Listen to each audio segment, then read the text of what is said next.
Τι θα προτιμούσες, να κάνεις ένα ταξίδι με αερόστατο ή να κάνεις ένα άλμα με αλεξίπτωτο? Έχω υψοφοβία. Οπότε στο ταξίδι με το αερόστατο νιώθω ότι μετά από 2 λεπτά θα ήμουν σε φάση.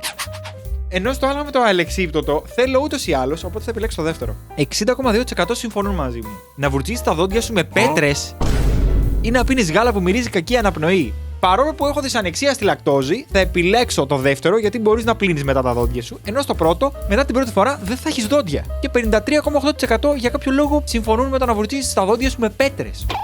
Να αγγίξεις μία ταραντούλα ή να αγγίξεις ένα φίδι. Έχω αγγίξει φίδι, έχω αγγίξει τα μαλλιά μου που μοιάζουν με ταραντούλα. Θα επιλέξω να αγγίξω ταραντούλα. Λογικό οι περισσότεροι να έχουν επιλέξει το φίδι γιατί είναι έτσι λίγο πιο γλυκούλι. Να πιεις πέψι ή να πιεις κοκακόλα. Το OCD μου παθαίνει πράγματα που είναι ανάποδα τα χρώματα, αλλά θα πω γυάλινη κοκακόλα με παγάκια σε ελληνική ταβέρνα καλοκαίρι μεσημέρι. Αυτό. Σε 70,4% συμφωνούν μαζί μου να είσαι ο καλύτερος στον κόσμο στην αναρρίχηση δέντρων ή ο καλύτερος στον κόσμο στο σχοινάκι.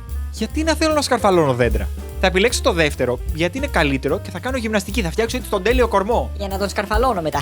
Να δουλεύεις σε ένα εστιατόριο στο Παρίσι ή να εργάζεσαι σε ένα ξενοδοχείο 5 αστέρων στη Νέα Υόρκη. Παρόλο που στο Παρίσι θα μπορούσα να γνωρίσω τον Ρατατούι, θα επιλέξω 5 αστέρων στη Νέα Υόρκη γιατί μου φαίνεται έτσι λίγο πιο όμορφη πόλη. Και 69,7% συμφωνούν μαζί μου. Εσείς τι θα επιλέγατε?